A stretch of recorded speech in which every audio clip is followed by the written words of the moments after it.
Hi guys, പത്തനംമാറ്റി സീരിയലിൻ്റെ ഒരു പുതുപുത്തൻ വിശേഷത്തിലേക്ക് എല്ലാവർക്കും സ്വാഗതം. വരാൻ പോകുന്ന ഒരു അടിപൊളി എപ്പിസോഡ് വിശേഷത്തിലേക്കാണ് പോകുന്നത്. എന്താണെന്ന് വെച്ചാൽ ഒരു വമ്പൻ ട്വിസ്റ്റ് തന്നെ വരാൻ പോവാണ്. അങ്ങനെ ഒരു കാര്യം സംഭവിക്കുകയാണ് കേട്ടോ. നമ്മുടെ അനിയും നന്ദുവും തമ്മിൽ വേർപിരിയാൻ പോവാണ്. വേർപിരിയുന്നു എന്ന് പറഞ്ഞാൽ അങ്ങനൊന്നുമല്ല, പക്ഷേ കുറച്ച് നാളത്തേക്ക് അനി നന്ദുവിനെ മറന്നു പോവാണ് ചെയ്യുന്നത്. അപ്പോഴേക്കും അവന്തികയ്ക്കും അതുപോലെ നവീനും ഒക്കെ സന്തോഷമാകുന്നുണ്ട് കേട്ടോ. വീണ്ടും അവർ ഒന്നിക്കുകയൊക്കെ ചെയ്യുന്നുണ്ടെങ്കിലും കുറച്ച് നാളത്തേക്ക് അങ്ങനെ സംഭവിക്കുന്നുണ്ട്. അതിന് കാരണം മറ്റൊന്നുമല്ല, നമ്മുടെ ഡേവിഡും നാഗേന്ദ്രയെല്ലാം ആദർശിനെ കൊടുക്കാൻ വേണ്ടിയിട്ട് ഒരു ആക്സിഡൻറ്റ് ക്രിയേറ്റ് ചെയ്യാണ്. അതിൽ ചെന്ന് പെടുന്നത് നമ്മുടെ അനിയാണ്. അങ്ങനെ അനി തീരെ വയ്യാതെ ക്രിട്ടിക്കൽ സ്റ്റേജിൽ തന്നെ ഹോസ്പിറ്റലിൽ കിടക്കുകയാണ് കേട്ടോ. അങ്ങനെ ക്രിട്ടിക്കൽ സ്റ്റേജിൽ ഹോസ്പിറ്റലിൽ കിടക്കുന്ന അനിയെ കാണാൻ നമ്മുടെ നന്ദു ഒക്കെ എത്തുന്നുണ്ട്. എല്ലാവർക്കും ഭയങ്കര പ്രയാസമാവാണ്.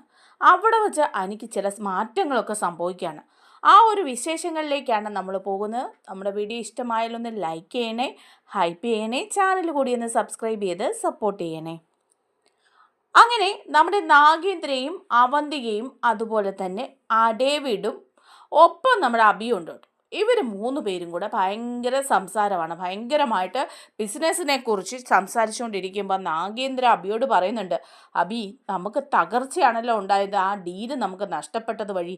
അത് മാത്രമല്ല, അങ്ങനൊരു ഡീല് അനിക്ക് കിട്ടുകയും ചെയ്തല്ലോ എന്ന് പറയുക. അപ്പോൾ അബി പറയാ, ശരിയാ, അവൻ്റെ മുമ്പിൽ എനിക്ക് തല താഴ്ത്തി നിൽക്കേണ്ടി വന്നു. അതൊരു വല്ലാത്തൊരവസ്ഥയായിപ്പോയി. ഒരിക്കലും ഞാനത് ജീവിതത്തിൽ മറക്കില്ല. ഇതിപ്പോൾ പല തവണയായി ഞാൻ അവൻ്റെ മുമ്പിൽ തല താഴ്ത്തുന്നു. ഈ പ്രാവശ്യമെങ്കിലും ഞാൻ അവൻ്റെ മുമ്പിൽ തല ഉയർത്തി നിൽക്കുമെന്ന് വിചാരിച്ചിട്ട് അതും തകർന്ന് മണ്ണടിക്കും എന്ന് പറയുമ്പോഴേക്കും അവന്തിക പറയാ, അനിയേട്ടൻ ഭയങ്കര സന്തോഷത്തില്ല. അപ്പോൾ അബിക്ക് ദേഷ്യം വരിക തുടങ്ങി. അവളുടെ അനിയേട്ടൻ അവൾ വിവാഹം കഴിക്കാൻ പോകുന്നു എന്നുള്ളൊരു ചിന്ത മാത്രമല്ലേ ഉള്ളൂ. അവൻ നിന്നെ വിവാഹം കഴിക്കുന്നു എന്താടി ഒരു ഉറപ്പ്? ആ നന്ദു ഇല്ലേ, അവളാ ഇപ്പോഴും അവൻ്റെ മനസ്സിൽ, അല്ലാതെ നീയൊന്നും അല്ല.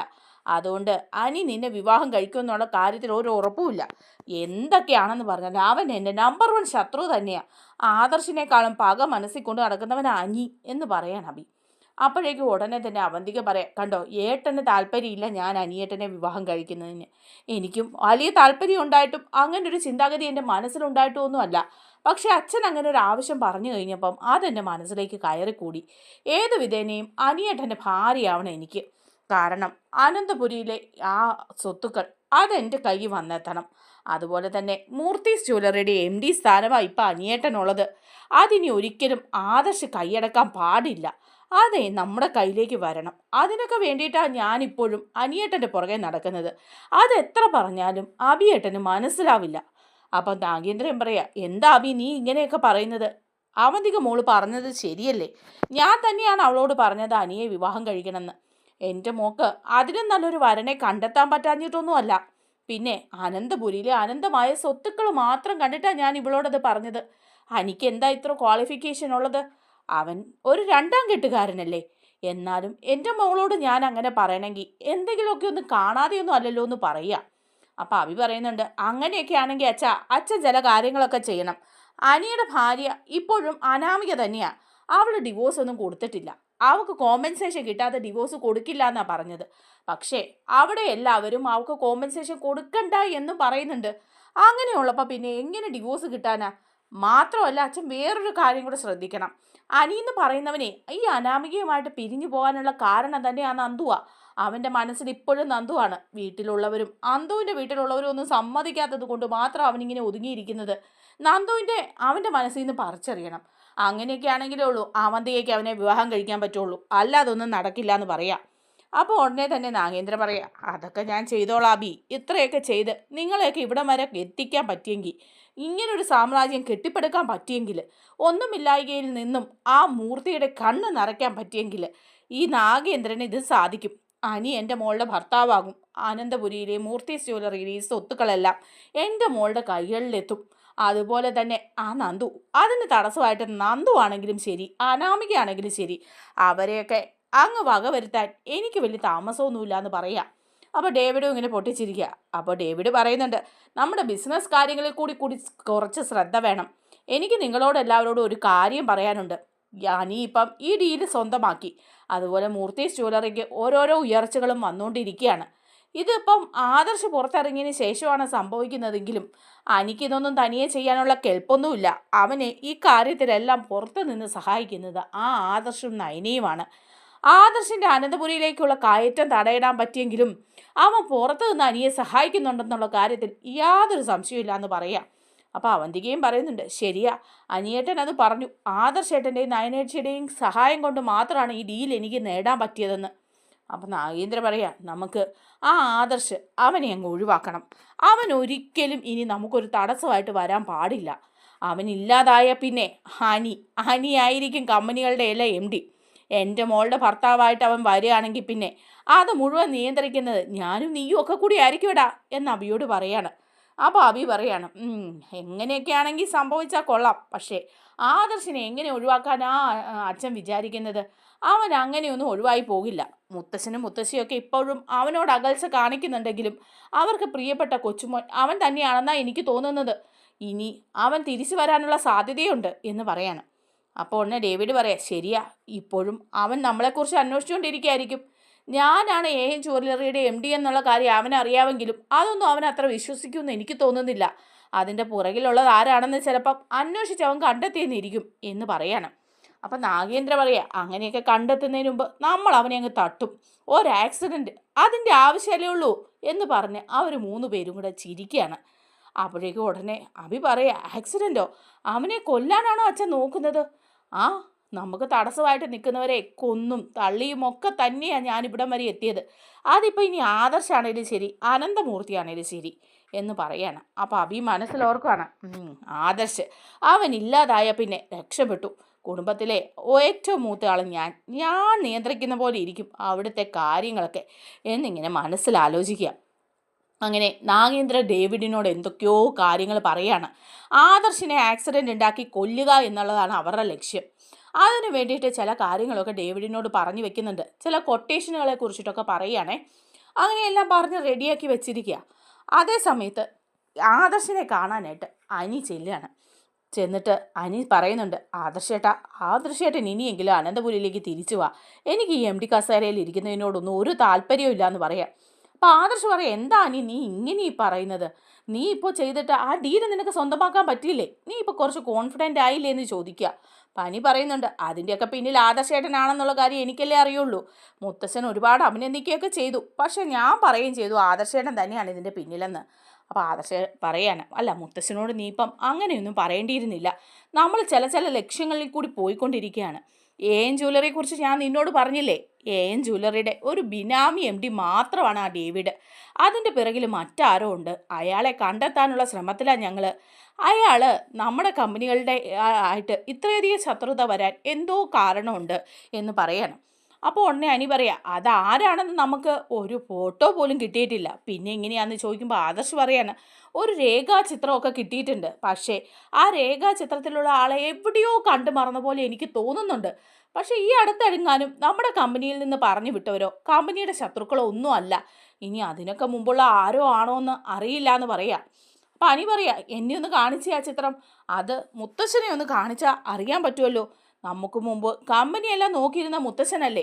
അങ്ങനെയാണെങ്കിൽ അപ്പോൾ ആദർശ് പറയാം, വേണ്ട, മുത്തശ്ശനെ ഇപ്പം അത് കാണിക്കുന്നത് ഉചിതമല്ല.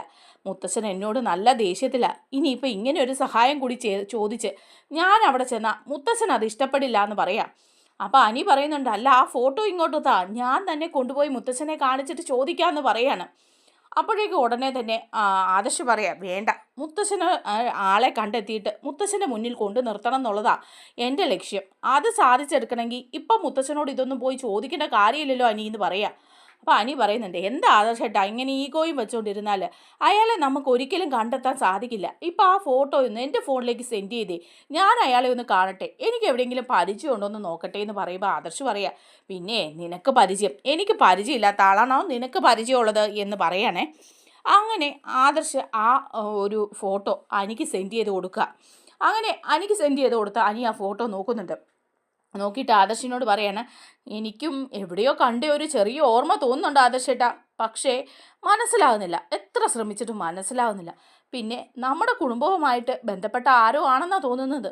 അതുകൊണ്ടല്ലേ നമ്മുടെ രണ്ടിൻ്റെയും മനസ്സിൽ അങ്ങനെ ഒരു ചിത്രം വന്നിരിക്കുന്നത്. ഇനിയിപ്പം നേരത്തെ വല്ലമുള്ള ആരെങ്കിലും ആണെങ്കിൽ അത് മുത്തശ്ശനോ മുത്തശ്ശിക്കോ ഒക്കെ മനസ്സിലാക്കാൻ സാധിക്കുമായിരിക്കും. എന്തായാലും ഈ ഫോട്ടോ ഞാൻ വീട്ടിൽ ചെല്ലുമ്പം മുത്തശ്ശനെ ഒന്ന് കാണിച്ചു നോക്കാം. അപ്പോൾ ആദർശ് പറയാ, അല്ല ഇങ്ങനെ ഒരു ആവശ്യമാണെന്ന് നീ മുത്തശ്ശനോട് പറയാനൊന്നും നിൽക്കണ്ട കേട്ടോ എന്ന് പറയാണ്. അപ്പം അനി പറയാ, എന്താവശ്യമാണെങ്കിലും ഞാൻ എങ്ങനെയെങ്കിലും മുത്തശ്ശനെ ഇത് കാണിച്ച് മുത്തശ്ശന് പരിചയമുള്ള ആളാണോ എന്ന് ചോദിച്ച് മനസ്സിലാക്കി തരാം ആദർശേട്ടാന്ന് പറയാം. അപ്പം നയനെ ചോദിക്കുന്നുണ്ട്, അനി നിനക്ക് സുഖമല്ലേ എന്ന് ചോദിക്കുക അങ്ങോട്ട് ഇറങ്ങി വന്ന് ചായയൊക്കെ ആയിട്ട്. അപ്പം ഉടനെ അനി പറയാം, അതെന്തിനാ ഏടത്തി ഇപ്പം ചായയൊക്കെ എടുത്തത്? അതിൻ്റെ ഒന്നും ആവശ്യമില്ലായിരുന്നു, ഞാൻ വെറുതെ ആദർശേട്ടനെ ഒന്ന് കാണാൻ വേണ്ടി വന്നതാ എന്ന് പറയാം. അപ്പം നയന് ചോദിക്കുക, അല്ല നീ വെറുതെയാണോ വന്നത് അതോ എന്തെങ്കിലും മനസ്സിൽ വിഷമം നിനക്കുണ്ടോ എന്ന് ചോദിക്കുകയാണേ. അപ്പോൾ അനിയുടെ മനസ്സിൽ നല്ല വിഷമം ഉണ്ടല്ലോ നന്ദുവിനെക്കുറിച്ച് ആലോചിച്ചിട്ട്. നന്ദുവും നവീനും തമ്മിലുള്ള ബന്ധത്തെക്കുറിച്ച് അങ്ങനെ ആകെ കിളിപ്പോയ മട്ടിലാണ് കേട്ടോ നമ്മുടെ അനി ഇരിക്കുന്നത്. ആ നന്ദുവിനെക്കുറിച്ച് തന്നെ സംസാരിക്കണം എന്നൊരാഗ്രഹം അനിയുടെ മനസ്സിലുണ്ട്. അപ്പോൾ അനി ഇങ്ങനെ ആലോചിച്ച് നിൽക്കുകയാണ് ഈ കാര്യങ്ങളൊക്കെ. അപ്പോഴേക്കും നയന് ചോദിക്കുക, അല്ല എന്താ നിൻ്റെ പ്രശ്നം? അത് പറയാനി, നിൻ്റെ മനസ്സിലെന്തോ വിഷമമുണ്ടെന്ന് എനിക്ക് നന്നായിട്ട് തോന്നുന്നുണ്ടെന്ന് പറയാണ്. അപ്പോൾ അനി പറയാ, അതെ ഏടത്തി, എൻ്റെ മനസ്സിലൊരു വിഷമമുണ്ട്. എന്താന്ന് വെച്ചാൽ ഏടത്തിക്ക് അറിയാലോ അത്. അപ്പം ഉടനെ നയന് പറയാം, നന്ദുവിൻ്റെ കാര്യമാണോടാ? അതെ, നന്ദുവിൻ്റെ കാര്യമാണ്. നന്ദുവാണ് എൻ്റെ മനസ്സിലുള്ളതെന്ന് അറിയാമല്ലോ ഏടത്തിക്കും ആദർശേട്ടനും ഒക്കെ. അപ്പം നയന് പറയാം, അതൊക്കെ മനസ്സിൽ നിന്ന് വിടാനീ, അതൊന്നും വീട്ടുകാർ സമ്മതിക്കുന്ന കാര്യമല്ലല്ലോ. നന്ദുവും നീയും ഒക്കെ അത് മനസ്സിൽ നിന്ന് വിടണമെന്ന് ഞങ്ങളെല്ലാവരും പറഞ്ഞതല്ലേ, പിന്നെ എന്തിനാ നീ അതിനെക്കുറിച്ചൊക്കെ നീ ചിന്തിക്കുന്നതെന്ന് ചോദിക്കുക. അപ്പം അനി പറയാം, ഇല്ല അതിനെക്കുറിച്ച് ഞാൻ ചിന്തിച്ചില്ല, പക്ഷേ ആ അനാമിക അവൾ എനിക്ക് ഡിവോഴ്സ് തന്നിട്ടില്ല ഇതുവരെ.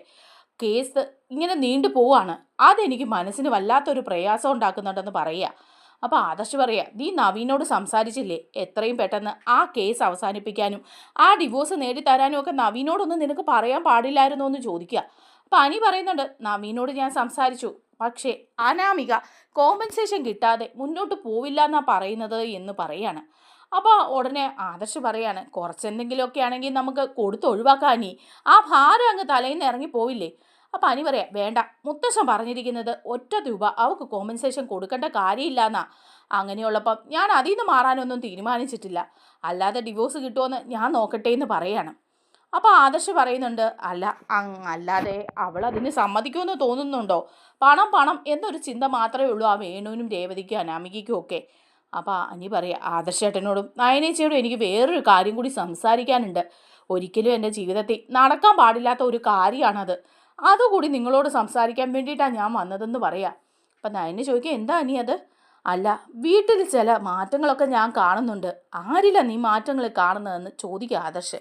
അത് വേറെ ആരിലുമല്ല, അവന്തികയുടെ ഇപ്പോഴത്തെ സംസാരം വല്ലാതങ്ങ് മാറിയിരിക്കുന്ന പോലെ എനിക്ക് തോന്നുന്നു. അപ്പോൾ ആദർശ് ചോദിക്കുക, അല്ല എന്ത് സംസാരം? അവളെന്താ മാറ്റം ഉള്ളത്? അവൾ മുത്തശ്ശൻ്റെയും മുത്തശ്ശിയുടെ ഒപ്പം അല്ലേ? അവളുടെ അമ്മയും ഏട്ടനെയും ഒന്നും അവൾ സപ്പോർട്ട് ചെയ്ത് പറയുന്നേ ഇല്ലല്ലോ. അല്ല അവന്തിക നല്ല കുട്ടിയല്ലേ, എന്താ പ്രശ്നം അനിയെന്ന് ചോദിക്കുക. അനി പറയുന്നുണ്ട്, അവന്തിക നല്ല കുട്ടിയാണെന്നറിയാം, ആദർശേട്ടനും എനിക്കുമൊക്കെ അവളൊരു പെങ്ങളെ പോലെ തന്നെയല്ലായിരുന്നോ? അല്ല അവൾ നമ്മുടെ പെങ്ങള് തന്നെയല്ലേ? അപ്പം ആദർശ് പറയാ, അതെ അവൾ നമ്മുടെ പെങ്ങള് തന്നെയാ, അതിനെന്താ സംശയം? അപ്പച്ചിയും അബിയും ഒക്കെ അങ്ങനെ ഒരു സ്വഭാവക്കാരനാണേലും അവന്തിക നമ്മുടെ സ്വന്തം പെങ്ങളല്ലേടാന്ന് ചോദിക്കുക ആദർശ്. അപ്പം അനി പറയാം, അതൊക്കെ അങ്ങനെ തന്നെയാ, പക്ഷേ അങ്ങനെയല്ല അവളിപ്പം എന്നെ കാണുന്നത്. അവളുടെ മനസ്സിൽ മറ്റെന്തൊക്കെയോ ചിന്തയുണ്ടോ എന്ന് എനിക്ക് സംശയമുണ്ടെന്ന് പറയാം. അപ്പം നയന ചോദിക്കുക, അല്ല അനി അവൾ അങ്ങനെ എന്തെങ്കിലും നിന്നോട് പറഞ്ഞു. അവൾക്ക് എന്നെ വിവാഹം കഴിക്കാൻ താല്പര്യമുള്ള രീതിയിലൊക്കെ അവൾ പറയുന്നു. എത്രയും പെട്ടെന്ന് അനാമികയുമായിട്ടുള്ള ഡിവോഴ്സ് നേടിയെടുക്കണമെന്നും നമ്മുടെ വിവാഹം നടക്കണം എന്നൊക്കെ ഉള്ള രീതിയിലാണ് അവൾ സംസാരിക്കുന്നത്. പലപ്പോഴും ഞാൻ ഒഴിഞ്ഞു മാറാൻ ശ്രമിച്ചെങ്കിലും അവളുടെ സംസാരത്തിനും പെരുമാറ്റത്തിനും മറ്റെന്തോ ചിന്തകളൊക്കെ ഉണ്ട്. കഴിഞ്ഞ ദിവസം അവൾ എന്നോട് പറഞ്ഞു, എങ്ങനെയെങ്കിലും കോമ്പൻസേഷൻ കൊടുത്തിട്ടാണെങ്കിലും അനാമികയുമായിട്ടുള്ള ഡിവോഴ്സ് പെട്ടെന്ന് തന്നെ വാങ്ങണമെന്ന്. അപ്പോൾ ഞാൻ പറഞ്ഞു, അതിൻ്റെ ഒന്നും ആവശ്യമില്ല, 1 രൂപ കോമ്പൻസേഷൻ അവൾക്ക് കൊടുക്കാൻ താല്പര്യമില്ലാന്ന്. അപ്പോൾ അവളുടെ മുഖം വാടിപ്പോകുകയും അങ്ങനെയാണെങ്കിൽ അനിയേട്ടന് മറ്റൊരു വിവാഹം കഴിക്കണമെങ്കിൽ ബുദ്ധിമുട്ടാവില്ലേ എന്ന് ചോദിക്കുകയും ഒക്കെ ചെയ്തു. പല പ്രാവശ്യവും അതെനിക്ക് ഫീൽ ചെയ്ത ആദർശേട്ടാ, അതൊന്നും എനിക്ക് അംഗീകരിക്കാൻ പറ്റില്ല. ഇനി വീട്ടിലുള്ളവർ സമ്മതിച്ചാൽ പോലും ഞാൻ അതിനൊന്നും സമ്മതിക്കില്ല എന്ന് അനി പറയാം. അപ്പം ആദർശം പറയുന്നുണ്ട്, അതിന് നീ സമ്മതിക്കണ്ട, അവന്തിക നമ്മുടെ സഹോദരിയെ പോലെയല്ലേ, പിന്നെ നമ്മളെന്തിനാ അതിന് സമ്മതിക്കുന്നത്? നീ അതൊക്കെ ഓർത്ത് വിഷമിക്കാതെ കമ്പനി കാര്യങ്ങളെക്കുറിച്ച് ചിന്തിക്ക്, വിവാഹവും ഡിവോഴ്സും ഒക്കെ പിന്നീട് ചിന്തിക്കാനീ, നീ സമാധാനത്തോടു കൂടി പോ എന്ന് പറയാണ്. എന്നിട്ട് ആദർശ് പറയുന്നുണ്ട്, നീ എൻ്റെ വണ്ടിയിലേക്ക് കയറ്, നമുക്ക് ഒന്നിച്ചു പോകാം, ഞാൻ അങ്ങോട്ട് ഇറക്കാമെന്ന് പറയാം. അപ്പം അനി പറയുന്നുണ്ട്, അല്ല ഞാൻ ബൈക്കിലാണ് വന്നത്, ഞാൻ ബൈക്കിൽ തന്നെ പൊക്കോളാം ആദർശ് ഏട്ടാന്ന് പറയുമ്പം ആദർശ് പറയുന്നുണ്ട്, വേണ്ട, ഇങ്ങനൊരു മൂഡിൽ നീ ബൈക്കിൽ പോകണ്ട, നീ ബൈക്ക് ഇവിടെ വയ്ക്കേ, പിന്നെ വന്ന് വണ്ടി എടുക്കാം, അല്ലെങ്കിൽ ആരുടെയെങ്കിലും കയ്യിൽ ഞാൻ കൊടുത്തു വിട്ടേക്കാം, നീ ഇപ്പം എൻ്റെ കാറിൽ കയറ്, എനിക്ക് അത്യാവശ്യമായിട്ട് ഒരിടം വരെ പോകാനുണ്ടായിരുന്നു, നിന്നെയും കമ്പനിയിലേക്ക് ഇറക്കുമെന്ന് പറയാണ്. അങ്ങനെ നയനയോടും ആദർശിനോടും ഒക്കെ യാത്ര പറഞ്ഞ് അനി ആദർശിൻ്റെ കൂടെ വണ്ടിയിൽ കയറുകയാണ് കേട്ടോ. അങ്ങനെ കുറച്ചങ്ങോട്ട് ചെന്ന് കഴിയുമ്പം ആദർശിന് അത്യാവശ്യമായിട്ട് ഒരു സ്ഥലത്ത് പോകാനുണ്ട്, സേവിയറിനെ കാണാനുണ്ട് എന്ന് ആദർശ് പറയാണ്. അപ്പോൾ അനി പറയുന്നുണ്ട്, ശരി ആദർശേട്ടാ, എന്നാൽ എന്നെ ഇവിടെ ഇറക്കിയാൽ മതി, ഞാൻ പോയിക്കോളാം എന്ന് പറയുമ്പം, വേണ്ട, ഞാൻ സേവിയറിൻ്റെ ഓഫീസിൻ്റെ മുന്നിൽ ഇറങ്ങിക്കോളാം, വണ്ടിയിൽ ഡ്രൈവർ നിന്നെ കൊണ്ടുവന്ന് അനന്തപുരിയിൽ ഇറക്കും, അവിടെ നിന്ന് തിരിച്ചു വരുന്ന വഴി ഞാൻ തിരിച്ചു പോന്നോളാം അനി എന്ന് പറയാം. അപ്പം അനി പറയുന്നുണ്ട്, അയ്യോ വേണ്ട ആദർശേട്ടാ എന്ന് പറയുക, ഡ്രൈവറൊന്നും വേണ്ടായിരുന്നു എന്ന് പറയുമ്പം, എന്നാൽ നീ സ്വയം വണ്ടി ഓടിച്ച് പോയിക്കോളാൻ പറയാണ്. അങ്ങനെ ആദർശ് അവിടെ ഇറങ്ങിയിട്ട് സ്വയം വണ്ടി ഓടിച്ച് അനി പോവാണ് അനന്തപുരിയിലേക്ക്. അതേസമയം നമ്മുടെ ഡേവിഡിൻ്റെയും നാഗേന്ദ്രയ്ക്കയുടെയും ആളുകൾ പ്ലാൻ ചെയ്തിരിക്കുന്നത്, ആദർശ് ഈ സമയം ആ വണ്ടിയിൽ പോയിട്ടുണ്ട്, അങ്ങനെ പോകുന്ന സമയത്ത് മറ്റൊരു വണ്ടിയുമായിട്ട് ഇടിച്ച് ആക്സിഡൻറ്റ് ഉണ്ടാക്കി ആദർശിനെ കൊല്ലുക എന്നുള്ളതാണ് കേട്ടോ. അതിനായിട്ട് ആളെ അവിടെ റെഡിയാക്കി നിർത്തിയിരിക്കുകയാണ് കൊട്ടേഷൻകാർ. അവരൊരു ലോറിയുമായിട്ട് നിൽക്കുന്ന സമയത്താണ് ആദർശ് ഇറങ്ങിയതും അനി തനിയെ വണ്ടി ഓടിച്ചു വരുന്നതും. അങ്ങനെ വരുന്ന വണ്ടി അനിയാണ് കേട്ടോ ഇടിക്കുന്നത്. അങ്ങനെ അവിടെ നിന്ന് തെറിച്ച് അനി പോവാണ്, വണ്ടിയെല്ലാം ഇതായിട്ട്. അങ്ങനെ ആരൊക്കെയോ ചേർന്ന് അനിയെ എടുത്ത് ഹോസ്പിറ്റലിൽ കൊണ്ടുപോവുക. നല്ല സീരിയസ് ഇഞ്ചുറി തന്നെയാണ് അനിക്ക്. ഒരു തരി പോലും ബോധമില്ലാതെ വല്ലാത്തൊരവസ്ഥയിലായിരിക്കുകയാണ്, മരണത്തോട് മല്ലടിക്കുകയാണ്, രക്തമൊക്കെ വാർന്നൊഴുകി. അങ്ങനെ ഹോസ്പിറ്റലിൽ എത്താണ് അനി. ഹോസ്പിറ്റലിൽ ആരൊക്കെയോ കൂടി കൊണ്ടാക്കിയിരിക്കുന്നത് കൊണ്ട് തന്നെ അവിടെ ICUവിലാണ് അനിയെ. അങ്ങനെ വിവരം അറിയാണ്, ഇങ്ങനൊരു ആക്സിഡൻറ്റ് ഉണ്ടായിട്ടുണ്ട് എന്ന് അറിയാണ്. അപ്പോൾ ആദർശിനാണ് അപകടം പറ്റിയതെന്നാണ് അനന്തപുരിയിലുള്ളവരൊക്കെ അറിയുന്നത്. ആദർശിൻ്റെ വണ്ടി ആക്സിഡൻറ്റിൽ പറ്റി എന്നുള്ള കാര്യങ്ങളാണ് കേട്ടോ. അങ്ങനെ നാഗേന്ദ്രയും അബിയും ഒക്കെ സന്തോഷിക്കുന്നുണ്ട്. അതേസമയം മുത്തശ്ശനൊക്കെ അങ്ങ് ഞെട്ടിപ്പോവാണ്. ദേവയാനിയാണെങ്കിലും പൊട്ടിക്കറിയാണ് ആദർശിന് അപകടം പറ്റിയെന്നുള്ള രീതിയിൽ. അങ്ങനെ നയനയെ വിളിക്കുകയാണ്. നയന ആദർശിനെ വിളിക്കുക. നയനയും ആദ്യം പേടിച്ചു പോവാണ്, പൊട്ടിക്കരയുന്നൊക്കെ ഉണ്ട് നയന. ആദർശേട്ടൻ എന്ത് സംഭവിച്ചു എന്നൊക്കെ ചോദിച്ച്. അങ്ങനെ ഇരിക്കുമ്പോഴാണ് ആദർശ് വരുന്നത്. ആദർശ് പറയാണ്, എനിക്കൊന്നും സംഭവിച്ചിട്ടില്ല, ഞാനല്ലായിരുന്നു വണ്ടിയിൽ പോയത്, അനിയായിരുന്നു എന്ന് പറയുക. അത് കേൾക്കേണ്ട താമസം എല്ലാവരും പൊട്ടിക്കരയുക. അപ്പോഴേക്കും അവന്തികയും ഞെട്ടിപ്പോവുക. ദൈവമേ, ആദർശിന് വെച്ചത് അനിക്ക് തന്നെ കിട്ടിയോ, എന്താ ഇനി ചെയ്യുക, അനിക്ക് എന്തെങ്കിലും സംഭവിക്കുമോ എന്ന് ചോദിച്ച് അവന്തിക വിളിച്ച് ഡേവിഡിനെയും നാഗേന്ദ്രയും കുറേ ചീത്ത പറയുന്നുണ്ട്. അപ്പം നാഗേന്ദ്ര പറയാം, മോളെ നീ ഒന്ന് ക്ഷമിക്ക്, അവനൊന്നും സംഭവിക്കില്ല എന്ന് പറയുകയാണേ. അങ്ങനെ അനി ICU കിടക്കുകയാണ്. എല്ലാവരും കൂടി അങ്ങോട്ട് ചെല്ലുകയാണ്. മുത്തശ്ശനും മുത്തശ്ശിയും ഒക്കെ ചെല്ലുന്നുണ്ടേ, ആദർശും നയനി എല്ലാവരും ചെല്ലുക. അപ്പോൾ അനി ഭയങ്കര സീരിയസ് ആയിട്ട് ICU തന്നെയാണ്, അബോധാവസ്ഥയിൽ തന്നെയാണ്, അനിക്ക് ബോധമേ വീണിട്ടില്ല. അങ്ങനെ 2-3 ദിവസം തന്നെ അനി അബോധാവസ്ഥയിലാണ്. അതിനൊക്കെ ശേഷം അനിക്ക് ബോധം വീഴുകയാണ്. ബോധം വീഴുമ്പം അവന്തികയും ജലജയും ജാനകിയും ഒക്കെ അടുത്തുണ്ട്. ആ സമയത്ത് എല്ലാവരെയും അനി മറന്നു പോവാണ്. അപ്പോൾ ആരാ ഏതാ എന്നൊക്കെ ചോദിക്കുക. ആരെ ഒരു പരിചയവും തോന്നുന്നില്ല. അപ്പോൾ ജാനകി പറയുന്നുണ്ട്, മോനെ ഞാൻ നിൻ്റെ അമ്മയാണ്, നിനക്ക് മനസ്സിലായെന്ന് ചോദിക്കുമ്പം അനി മറ്റെന്തൊക്കെയോ പറയുന്നത്. എവിടെയോ ഒരു തകരാറ് പോലെ, ഓർമ്മക്കുറവ് പോലൊക്കെ തോന്നുകയാണേ. ആ സമയത്ത് ആരെയും തന്നെ അങ്ങനെ ശരിക്കും തിരിച്ചറിയാൻ പറ്റുന്നില്ല. അവന്തികയാണെങ്കിൽ അനിയുടെ അടുത്തൊന്നും മാറാതെ തന്നെ ഹോസ്പിറ്റലിൽ ഇരിക്കുക. അവന്തിക അന്നേരം അനിയോട് പറഞ്ഞ് പഠിപ്പിക്കുന്നുണ്ട്, ഞാൻ അവന്തിക, അനിയേട്ടൻ എന്നെ വിവാഹം കഴിക്കാൻ ഇരുന്നല്ലേ, മറന്നുപോയോ, അനിയേട്ടൻ എന്നെ ഓർത്ത് നോക്കെന്ന് പറയാം. അപ്പോൾ അനി ഇങ്ങനെ ആലോചിച്ച് വീണ്ടും വീണ്ടും അവന്തിക ഇങ്ങനെ പറയുമ്പം അനിക്ക് മനസ്സിലാവുകയാണ് അവന്തികയെ ഞാൻ വിവാഹം കഴിക്കാൻ പോയതാണെന്നുള്ളൊരു ചിന്ത. പറയാണ്, ശരിയാണ്, അവന്തികയെ ഞാൻ വിവാഹം കഴിക്കാൻ പോയതാണ്, എനിക്കെല്ലാം ഓർമ്മ വരുന്നുണ്ട്, നമ്മുടെ വിവാഹം ഉറപ്പിച്ചതാണ്, നമ്മുടെ വിവാഹം ഉടനെ നടക്കുകയും ചെയ്യും എന്ന് അനി പറയാം. അപ്പോൾ അവന്തികയ്ക്ക് സമാധാനമായി. വേറെ ആരെ തിരിച്ചറിഞ്ഞില്ലേലും അവന്തികയെ മനസ്സിലായല്ലോ, അവന്തികയെ വിവാഹം കഴിക്കാനെന്ന് പറഞ്ഞല്ലോ എന്ന്. അങ്ങനെ ഇരിക്കുമ്പോൾ നന്ദു വരുന്നുണ്ട്, നവീൻ വരുന്നുണ്ട്. ആരെയും അങ്ങനെ ശരിക്ക് തിരിച്ചറിയുന്നില്ല. നന്ദു വന്നിട്ട് പറയുന്നുണ്ട്, അനി എന്ന് പറഞ്ഞ് വിളിക്കുക. പൊട്ടിക്കരയുക നന്ദു. അപ്പോഴേക്കും അനി അന്തം വിട്ട് നന്ദുവിനെ നോക്കുകയാണേ. നന്ദുവിനെ ഇങ്ങനെ നോക്കുക. നന്ദു, അനി നിനക്ക് എന്നെ മനസ്സിലായില്ലേ, എടാ നന്ദു ആടാ, നീ മനസ്സിലായില്ലേ, നീ ഇങ്ങോട്ട് നോക്ക്, നിനക്ക് എന്താ അനി സംഭവിച്ചത്, ഇതൊക്കെ എങ്ങനെ സംഭവിച്ചു, എനിക്കിതൊന്നും സഹിക്കാൻ പറ്റുന്നില്ലെന്നൊക്കെ പറഞ്ഞ് നന്ദു കരയുന്നുണ്ടെങ്കിലും അനിയുടെ കയ്യിൽ കയറി നന്ദു പിടിക്കുമ്പം അനി പെട്ടെന്ന് കൈ വലിക്കുകയാണ്. എന്നിട്ട് ചോദിക്കുക, ആരാ, എനിക്ക് മനസ്സിലായില്ല, ദയവ് ചെയ്ത് എൻ്റെ കയ്യിൽ പിടിക്കരുത് എന്ന് പറയാണ്. അപ്പോഴേക്കും അടുത്തിരിക്കുന്ന അവന്തികയ്ക്ക് കുറച്ച് സന്തോഷമാവുക. അവന്തിക മനസ്സിലോർക്കുക, ഇവൻ ഈ നന്ദുവിനെ മറന്നു. അതേസമയം ഞാനാണ് അവൻ്റെ കാമുകിയെന്നും ഞാനാണ് അനിയെ വിവാഹം കഴിക്കാൻ പോകുന്നതെന്നുമാണ് അനിയേട്ടൻ വിചാരിച്ചിരിക്കുന്നത്. ഇത് നല്ലൊരു അവസര. ഇനി അനിയേട്ടൻ നന്ദുവിനെ ഓർക്കാൻ പാടില്ല, നന്ദു അനിയേട്ടൻ്റെ ജീവിതത്തിൽ ഉണ്ടാവാൻ പാടില്ല എന്നൊക്കെ അവന്തികയും ഇങ്ങനെ ആലോചിക്കുകയാണ്. നന്ദുവാണെ അവിടെ നിന്ന് പൊട്ടിക്കരയുക. അനി, നിനക്കെന്നെ മനസ്സിലായില്ലേ? നീ ഓർത്ത് നോക്ക്, നമ്മൾ ഫ്രണ്ട്സ് അല്ലായിരുന്നോ? നവീനേട്ടനും നീയും ഞാനും ഒക്കെ ഫ്രണ്ട്സ് അല്ലായിരുന്നോ?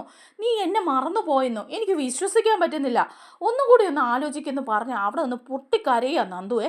അതേസമയം അനിയാണെങ്കിൽ ഒന്നും ഓർക്കുന്നില്ല. അനി അവന്തികയോട് ചോദിക്കുക, അവന്തികെ, ഇതാരാ ഈ സ്ത്രീ? ഇവരെന്തിനാ ഇവിടെ വന്നതെന്ന് കരയുന്നത്? എനിക്കിങ്ങനെ ടെൻഷൻ തരാതെ പുറത്തേക്ക് പോകാൻ പറ എന്ന് പറയുക. അത് കേൾക്കുമ്പം നന്ദു നെറ്റിത്തരിച്ച് പൊട്ടിത്തെറിക്ക് വന്ന് നന്ദു അങ്ങ് കരഞ്ഞുകൊണ്ട് ഇറങ്ങി പോവാണ്.